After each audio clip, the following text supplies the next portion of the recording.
Does social media affect your SEO? It's not quite as clear-cut as you might think. We've spoken about SEO before, and this is part of a big marketing tutorial that we put out over on captivate.fm/marketing to help you with your podcast marketing. So first and foremost, if you've not dug into that, go and get that because it really is cool. Captivate.fm/marketing. Does social media do anything for your search? Well, it's sort of a yes and no. Cast your mind back to 2010, 2011, 2012, maybe a bit later. Social media was really kind of in its early days. I think I joined Facebook in 2007. I joined Twitter in 2008, 2009. It was sort of this, well, what does social media do for SEO? There was a lot of talk of it really impacting it. Heck, they were even surfacing tweets and so on very, very early in the search results. When you search for things that were relevant to that tweet, they got into that. It's quite interesting because back in the day, there was a lot of debate about whether or not search and social were intrinsically linked. Now it's a little bit clearer, okay? Fast forward to where we are today. It's a little bit clearer. Think about it this way. Google, the search engine, wants to give the best and most relevant content to the people who are searching for the things that you can help with.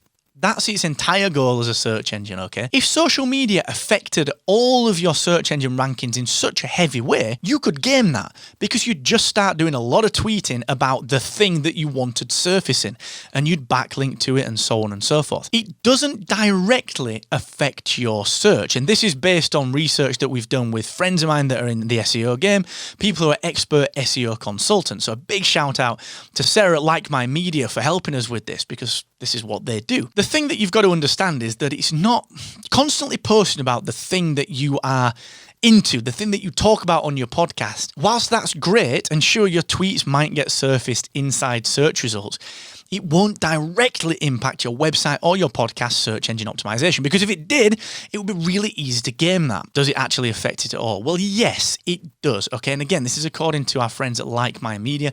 Yes, it does, but it's only really used as a signal, and theoretically, a signal of authority. Think about it this way. I create a website and talk about Star Wars, and I want all of my content to be referenced and to be surfaced and shown to people in the search engine results when they type in anything to do with Star Wars. That's a big ask, but wouldn't it be nice? If I've got a Star Wars related Twitter account and I talk and I engage, importantly, I engage with people about Star Wars, that's an authoritative piece of proof that I care and know about the topic that I say I do on my website. So Google and the other search engines can use that as an indicator, a social signal that I am an authority on the thing that I'm talking about. Now, it won't directly affect my SEO. So if I start talking about one particular keyword and then create a page on my website or a podcast episode that also talks about that, it's not going to help me on Twitter.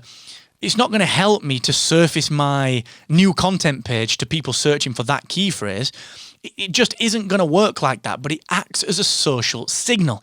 It's a way of proving authority. I've long been a fan of creating dedicated, specific content around things that you want to rank for. Of course, that's the way to do it.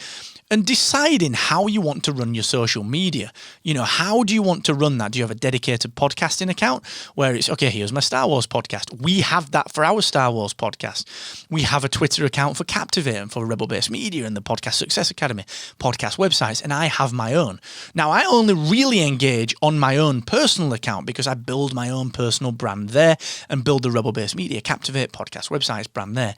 With one exception, that's the Star Wars podcast that I run because I want that to be seen as the authority in Star Wars. It's too confusing to mix them all together. Think about how you do that. There is no right or wrong in how to structure your Twitter accounts. Of course, I think you should secure the Twitter accounts for your podcast anyway, regardless of whether you use them or not. Don't fall into the trap of thinking that just because you do a lot of Twitter activity and social activity, that you are going to get better search rankings off the back of it. It simply doesn't work like that.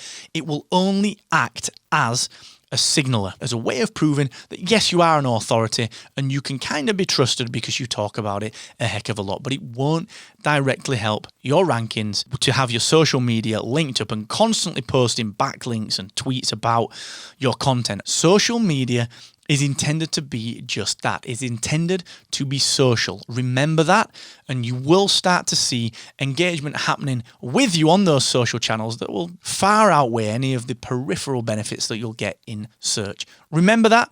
Treat each channel as its own piece of content and just watch your audience grow.